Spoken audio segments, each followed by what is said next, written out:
하나님 말씀 보도록 하겠습니다. 하나님 말씀은 누가복음 1장입니다. 누가복음 1장 31절 말씀. 누가복음 1장 31절 말씀. 우리 한 구절이니까 우리 한 목소리로 읽도록 하겠습니다. 시작. 보라, 내가 잉태하여 아들을 낳으리니 그 이름을 예수라 하라. 우리 다시 한번 읽습니다. 시작. 보라, 내가 잉태하여 아들을 낳으리니 그 이름을 예수라 하라. 아멘. 오늘도 하나님을 예배하기 위해 자리에 나오신 여러분들을 주님의 이름으로 환영하고 축복합니다. 우리 옆에 계신 분들과 인사할까요? 잘 되고 있습니다. 뒤에 계신 분들하고도요. 잘 되고 있습니다. 오늘은 하나님을 만난 사람들 20번째 시간입니다. 오늘은 하나님을 만난 사람들 20번째 시간이면서 예수님의 유기의 어머니인 마리아에 대해서 우리가 살펴보려고 합니다. 오늘 말씀의 제목은 행복추구권입니다. 행복추구권. 우리나라 헌법 제10조를 보면 이런 조항이 있습니다. 모든 국민은 인간으로서의 존엄과 가치를 가지며 행복을 추구할 권리를 가진다. 국가는 개인이 가지는 불가침의 기본적 인권을 확인하고 이를 보장할 의무를 진다. 흔히 말하는 행복추구권입니다. 모든 국민은 행복을 추구할 권리가 있다라는 것이죠. 그리고 그것에 대해 국가는 침해할 수 없고 오히려 그 행복을 추구하는 것에 대해서 국가는 보장해야 한다라는 뜻입니다. 이게 1987년도에 제정된 법이라고 합니다. 그렇죠. 저를 비롯해 모든 사람들이 행복을 추구하며 살아갑니다. 그리고 그 행복을 추구함에 있어서 어떤 외부적인 간섭이나 침해를 받아서는 안 된다라는 것이죠. 또한 이 행복이라는 말을 한자로 보면 다행행자에 복복자를 사용합니다. 모든 사람은 저마다 이 행복을 추구하는 방법이나 행복을 느끼는 점이 다 다릅니다. 여러분들은 언제 행복을 느끼십니까? 저희 둘째 딸은 저를 많이 닮았습니다. 외모도 그렇고 성격도 그렇고 많이 닮았습니다. 그래서 이제 저희 둘째 딸은 먹는 것에 대해 행복을 느낍니다. 어떤 사람들은 먹는 것에 크게 영향을 받지 않는다고 하지만 저와 저희 둘째 딸은 먹는 것에 큰 행복을 느낍니다. 그래서 먹는 것을 좋아하지만 특히나 원하는 음식이 나오면 그렇게 행복해합니다. 얼마 전에 TV를 둘째 딸과 함께 보고 있는데 갑자기 진짜 아무런 맥락 없이 저한테 이런 말을 하는 겁니다. 아빠, 요즘 들어 갈비를 많이 먹지 못한 것 같아. 다음에는 갈비를 먹자. 이러는 겁니다. 자, TV에 갈비도 안 나왔는데 아무런 맥락 없이 갑자기 갈비가 먹고 싶다는 겁니다. 정말 뜬금없이 이런 말을 하길래 조금 당황했지만 저도 그럴 때가 있기 때문에 충분히 이해합니다. 다음에는 갈비를 먹도록 하겠습니다. 그런데 보세요. 앞에서도 말씀드렸지만 모든 사람은 자신만의 행복을 추구하며 살아갑니다.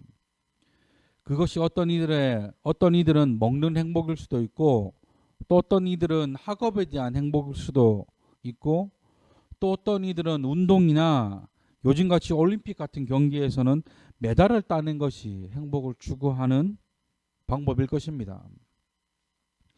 그런데 반대로 행복하지 않는 것, 불행이 찾아올 때도 있습니다. 어떤 이들은 축복은 고난이라는 포장을 하고 온다라고 말하지만 사실 그 고난이 끝나기 전까지는 고난은 고난입니다. 그 고난이 끝날 때까지가 너무 힘들기 때문인 것이죠. 어떨 때는 그것이 불행이라고 느낄 때도 많습니다. 불행이란 행복의 정반대되는 말입니다. 안일불자의 다행행자. 오늘 말씀 가운데 등장하는 이 마리아의 인생이야말로 행복을 추구하는 삶을 살아가다 갑자기 불행으로 인해 인생이 변화하게 된 인물입니다. 물론 우리는 성경이 완성되고 난 뒤에 마리아의 인생의 결말을 알기 때문에 그녀를 향해 축복을 받았다고 말할 수는 있지만 사실 엄밀히 따지면 그녀의 삶을 들여다보면 정말 쉽지 않은 인생을 살았다라는 것을 우리가 알 수 있습니다. 아시겠지만 오늘 본문 가운데 등장하는 이 마리아는 예수님의 유괴 어머니입니다. 또한 그녀는 16 꿈 많았던 소녀이기도 했습니다. 그녀에게는 사랑하는 약혼자가 있었습니다. 그의 이름은 요셉. 그는 목수이지만 신실한 사람이었습니다. 의로운 사람이었죠. 예수님 당시 목수라는 직업은 그렇게 좋은 직업은 아니었습니다. 그 당시에는 종교 지도자나 어떤 종교 단체에 들어가는 것이 좋은 직업이었지, 힘을 써야 하는 목수라는 직업은 그렇게 환영받지 못하던 직업이었고 그랬던 시기였습니다. 그러나 그녀는 그럼에도 불구하고 요셉이라는 목수와 약혼하게 되었고 이제 결혼식을 올릴 날만 기다리고 있었습니다. 오늘 이 마리아의 인생과 마리아의 삶을 통해 하나님께서 저와 여러분들에게 주시는 교훈은 무엇인가 우리가 살펴보려고 합니다. 마리아를 통한 하나님의 교훈 첫 번째는 철저한 순종입니다. 앞에서도 말씀드렸지만 마리아는 꿈 많던 16 소녀였습니다. 그리고 사랑하는 약혼자가 있어서 결혼식을 올릴 날만 기다리고 있었죠. 그러던 어느 날 천사 가브리엘이 마리아에게 나타납니다. 그리고는 이런 말을 합니다. 누가복음 1장 30절과 31절 말씀. 천사가 이르되 마리아여 무서워하지 말라. 내가 하나님께 은혜를 입었느니라. 보라 내가 잉태하여 아들을 낳으리니 그 이름을 예수라 하라. 뭐라 합니까? 내가 하나님의 은혜로 인해 아들을 낳게 될 것인데 그 아들의 이름을 예수라고 해라 라는 겁니다. 보세요. 마리아는 처녀입니다. 아직 남자를 알지 못합니다. 우리가 흔히들 마리아를 가리켜 동정녀 마리아다 이렇게 부릅니다. 근데 사실 이 동정녀라는 말은 성경에는 없는 말입니다. 없는 말인데 이걸 우리가 번역하는 과정에서 천주교와 기독교가 같이 보니까 공동 번역이나 요즘 말로 되어 있는 새번역 성경에 보면 동정녀라는 말이 기록되어져 있는데 사실 이 동정녀라는 말은 천주교 용어 사전에 나와 있는 단어입니다. 남자를 알지 못하는, 한마디로 처녀를 가리켜 동정녀라고 말합니다. 그런데 남자를 알지 못할 뿐더러 약혼자까지 있는 여자가 임신을 했다는 것은 당시 사회 분위기상 간음한 것과 마찬가지입니다. 그렇기 때문에 돌에 맞아 죽어도 할 말이 없는 것이죠. 오히려 이게 소문이 나서 처벌을 받게 되면 그 자리에서 사형을 당하게 될 만큼 무서운 죄입니다. 그런데 마리아의 반응은 다릅니다. 누가복음 1장 38절 말씀. 마리아가 이르되 주의 여정이 오니 말씀대로 내게 이루어지이다 하매 천사가 떠나가니라. 마리아가 자신이 죽게 될 것이라는 사실을 몰랐을까요? 이 일로 인해 약혼이 깨지게 될 것이라는 사실을 몰랐을까요? 만약에 돌에 맞아 죽지 않고 운이 좋게 살았더라면 살게 되더라 한다 할지라도 평생 가늠한 여자라는 꼬리표를 달고 살아야 된다는 사실을 몰랐을까요? 또한 운 좋게 살아남았다 하더라도 자신으로 인해 자신의 가정과 가문이 몰락하게 될 것이라는 사실을 몰랐을까요? 아니죠. 알았겠죠. 누구보다 알고 있었을 겁니다. 누구보다 잘 알고 있었을 것이라는 겁니다. 그러나 그녀는 하나님의 말씀에 큰 위험이 따른다는 것을 알고 있으면서도 그 말씀에 순종합니다. 얼마 전에 개척을 준비하는 친한 동생 목사님과 연락을 했습니다. 이 목사님이 세종에서 개척을 하시는데 이런저런 얘기를 하다가 제가 처음에는 걱정이 되더라고요. 이 동생 목사님이 큰 교회에서 사역을 하다 이제 작년에 사임을 하고 사모님과 힘을 다해서 카페를 하나 오픈을 했습니다. 근데 이 카페를 운영하는 것도 요즘 같은 시기에는 쉽지 않는데 거기에다 교회까지 인수를 했습니다. 심지어 교회 월세가 적은 돈이 아니더라고요. 그래서 걱정이 되면서 그 동성 목사님한테 그런 얘기를 했습니다. 어떻게 하려고 하냐?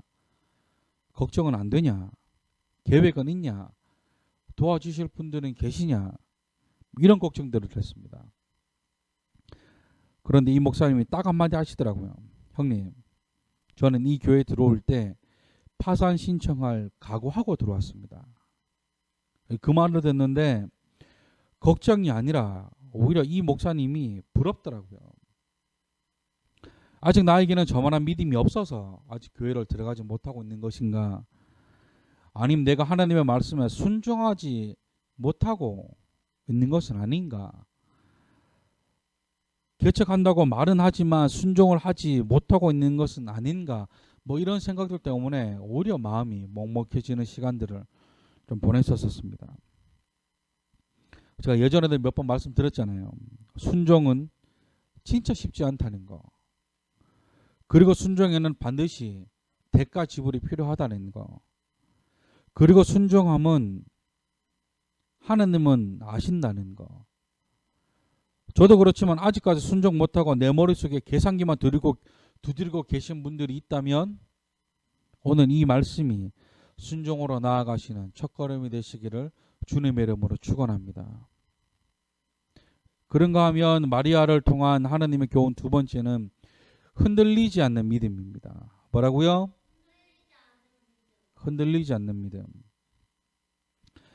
예전에도 말씀드렸지만 사람은 누구나 시간이 지날수록 마음이 사그러들기 시작한다고 말씀드렸습니다. 그만큼 처음 믿음을 유지하고 관리하기가 쉽지 않다는 것이죠. 처음 우리가 예수님을 경험하고 하나님을 경험하고 난 뒤에는 예수님 한 분만으로 만족한다고 고백했던 그 고백을 유지하고 되뇌인다는 것이 쉽지 않다는 것입니다. 그런데 보세요. 마리아의 믿음은 시간이 지나도 흔들리지 않고 오히려 더 단단한 믿음이 되어가는 것을 우리가 볼 수 있습니다. 보통 우리들 생각에는 이제 마리아의 삶에 큰 축복과 하나님의 기적과 같은 역사들이 일어날 것이라 예상합니다. 그런데 현실은 그것과 정반대의 일들이 일어나기 시작을 합니다. 가장 먼저는 약혼자 요셉의 오해입니다. 누가복음에는 기록되어 있지는 않지만 마태복음에서는 이렇게 말씀합니다. 마태복음 1장 19절 말씀. 그의 남편 요셉은 의로운 사람이라 그를 드러내지 아니하고 가만히 끊고자 하여라고 말씀합니다. 그가 가만히 끊고자 했다는 것은 한편으로는 그녀의 비밀을 끝까지 지켜주겠다라는 것도 있지만 결국은 그녀와 관계를 끊겠다라는 것입니다. 파혼의 위기에 직면했다는 것이죠. 만약에 이것이 TV 드라마나 TV 프로그램이었으면 아마 막장이었을 겁니다. 그러나 하나님의 사자가 요셉의 꿈에 나타나 그 아이는 성령으로 잉태되었다는 사실을 알려주게 됩니다. 그렇게 일이 잘 마무리되나 싶었는데 이번에는 나라에서 호적 신고하라는 명령이 내려지게 됩니다. 호적 신고가 뭐냐면 자신이 태어난 곳에 가서 자신의 신분과 자신의 가족 수 이런 것들을 신고하라는 겁니다.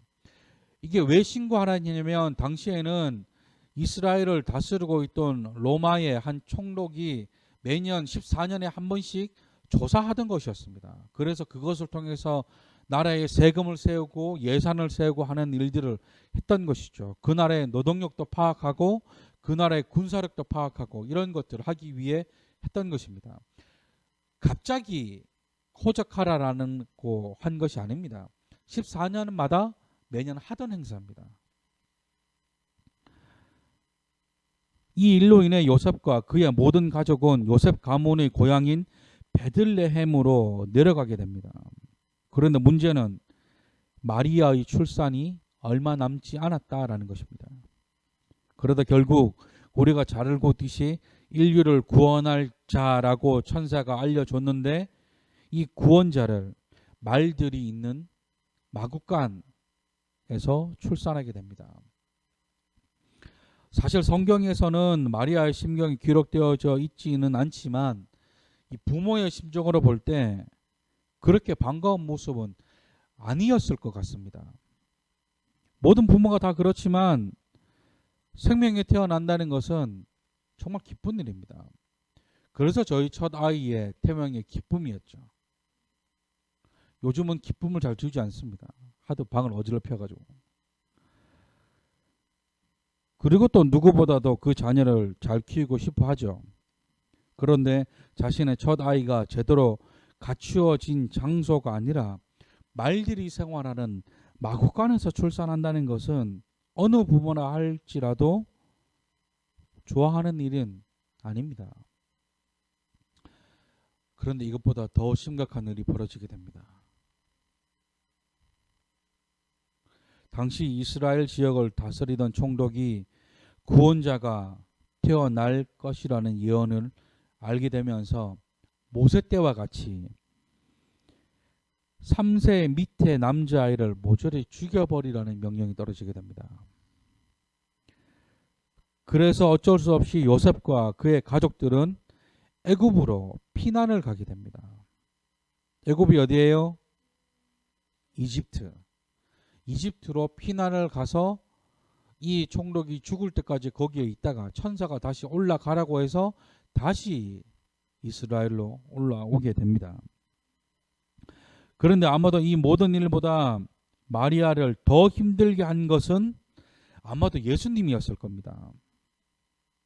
왜냐하면 분명 임신할 때는 천사가 나타나 그는 큰 죄가 되고 지극히 높으신 이의 아들이라 일컬어질 것이고 하나님께서 다윗의 왕위를 그에게 줄 것이라 말했는데 이 예수라는 큰아들은 나이 30이 될 때까지 아무것도 하지 않는 겁니다. 나이 30이 될 때까지 그냥 아버지 뒤를 따라서 목소리만 하고 있더라라는 겁니다. 얼마나 속이 터지겠어요. 그 30년 동안 정말 수많은 일들이 있었는데 첫 아이를 마구간에서 출산해야 되지 않나. 또한 예언자가 태어났다는 것 때문에 3세 밑에 남자아이가 모조리 죽게 되는 일이 또 벌어지게 되지 않나. 심지어 정결 예식 때 예수님은 놓고 또 가게 되는 일마저도 일어나게 되었었죠.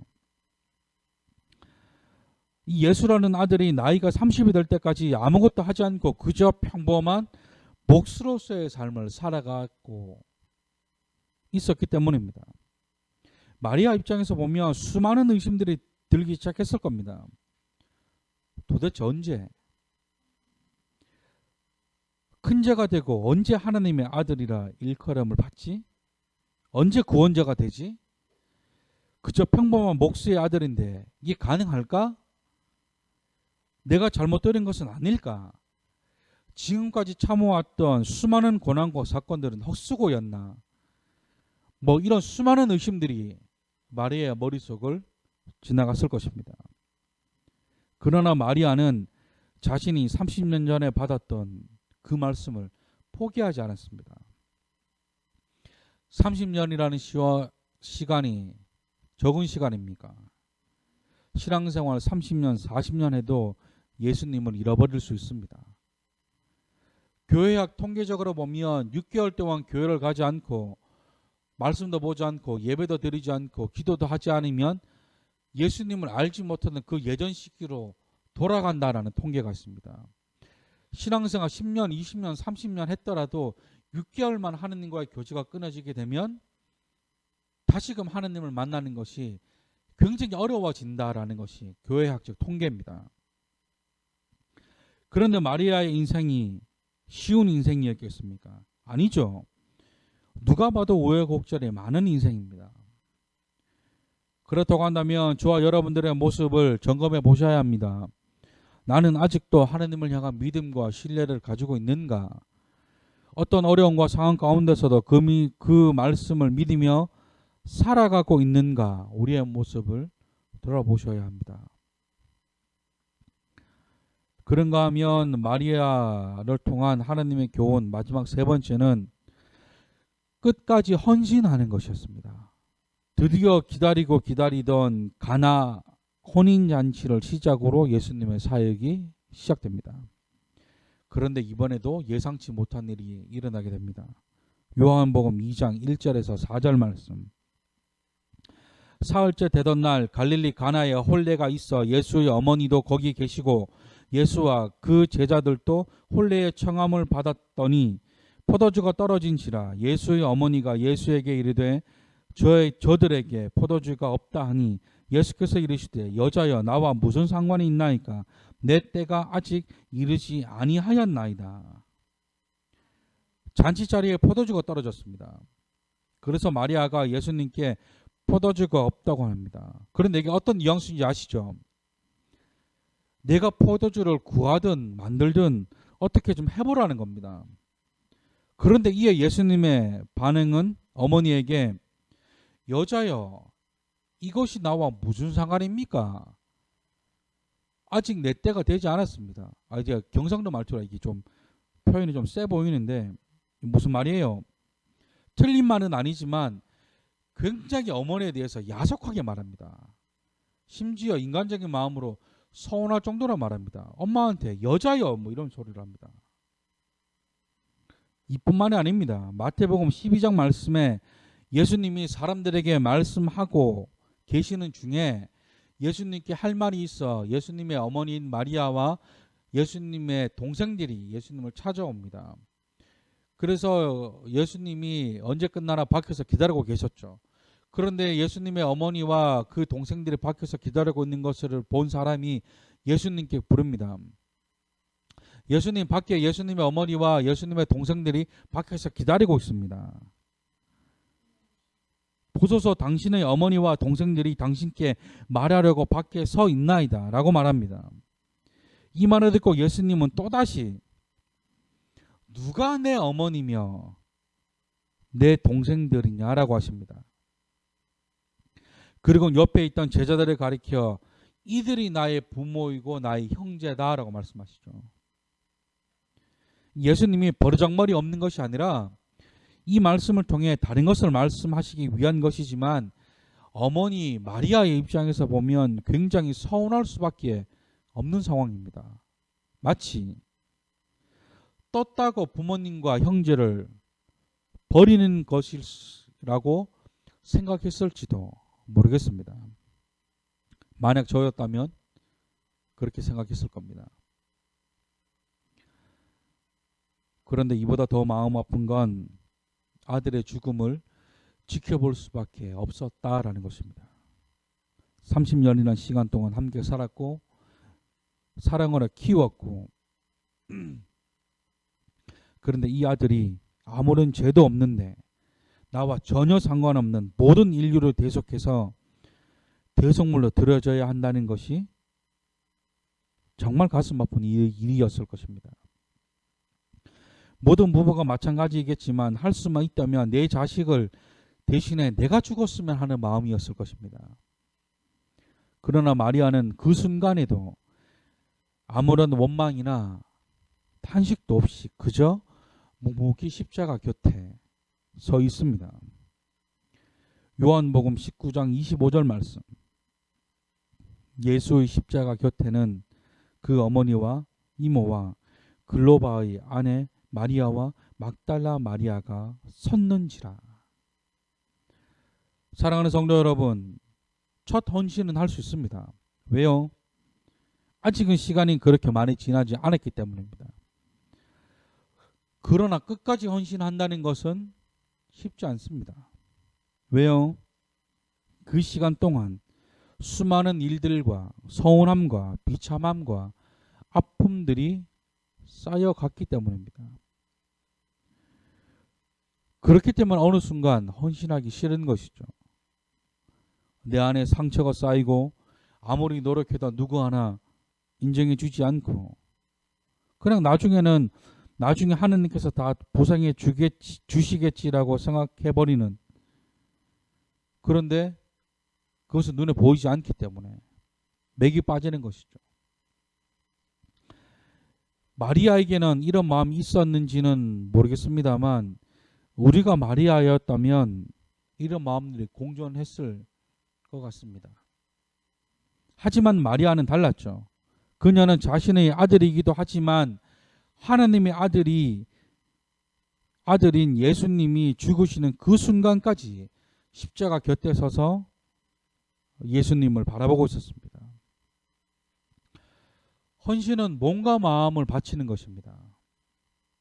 내 기분과 내 상황과 전혀 상관없이 하나님께서 내게 주신 그 사명이라는 것을 내 몸과 마음을 바쳐 헌신하는 것입니다. 우리 안에 다시금 이 마음을 회복하셔야 한다라는 거죠. 말씀을 정리합니다.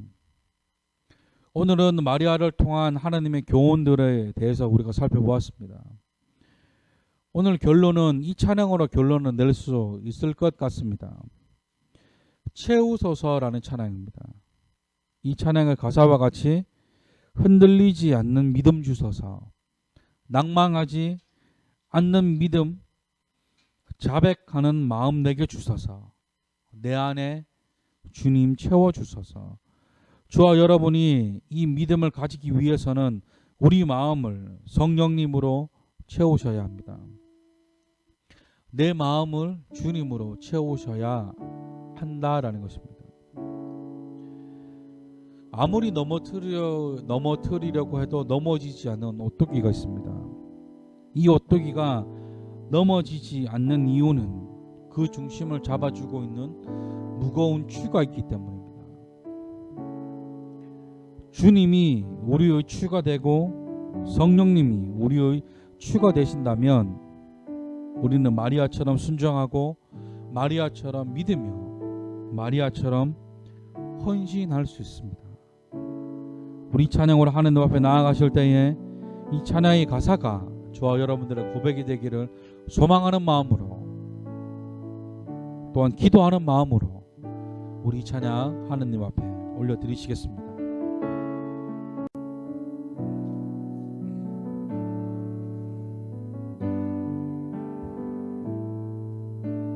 고백합니다. 지금 이곳에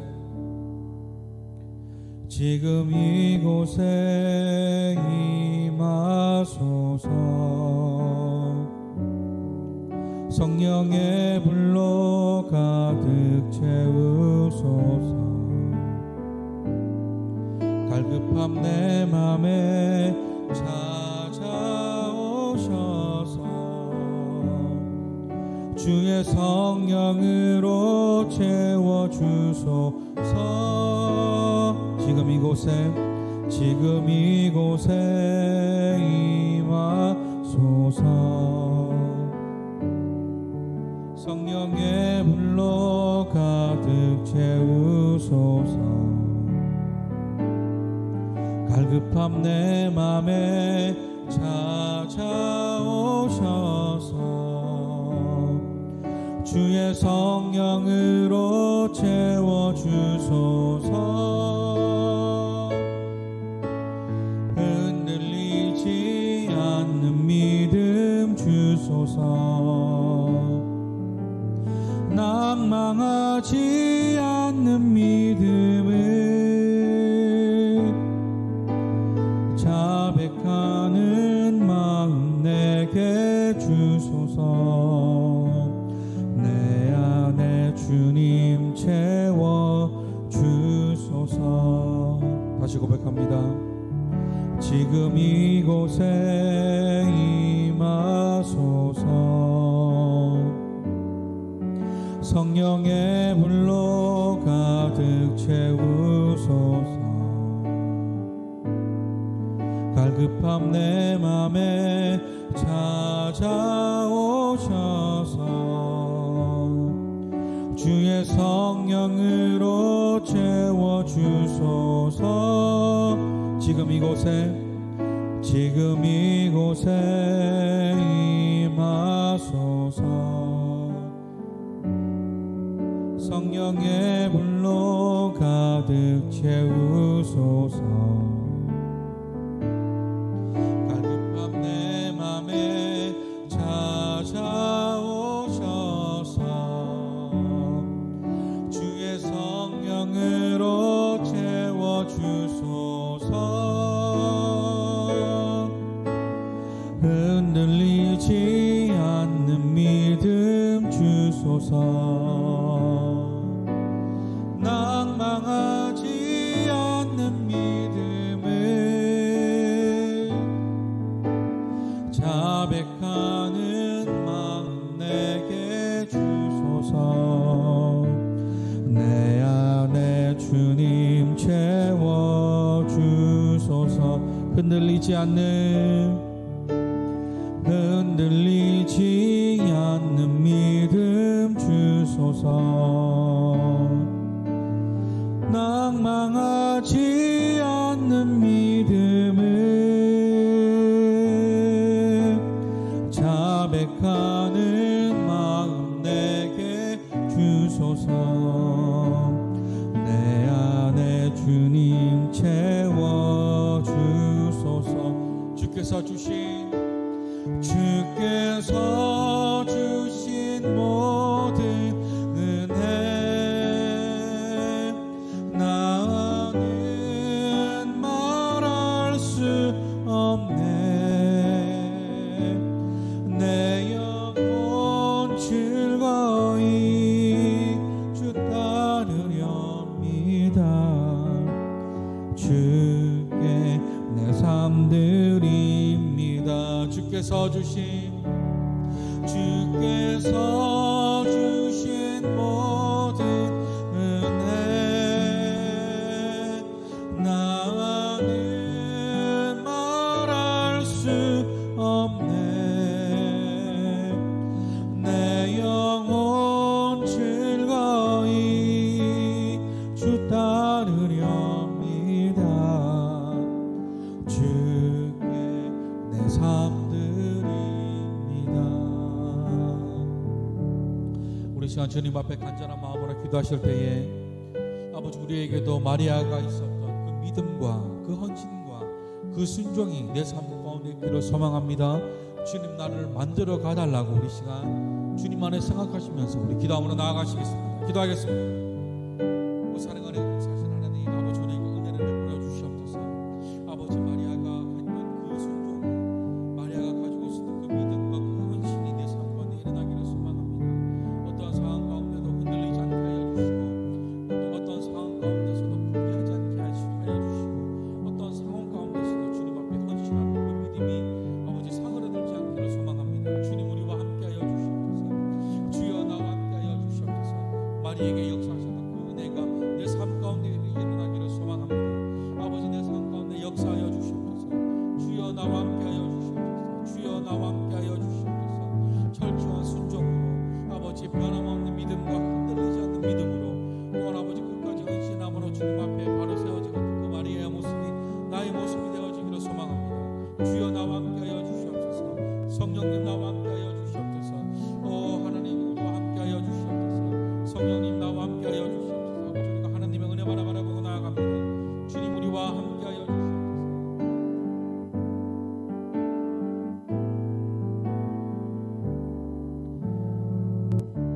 사랑과 은혜가 풍성하신 하나님 아버지 우리가 온전히 하나님의 은혜만 바라보고 나아갑니다.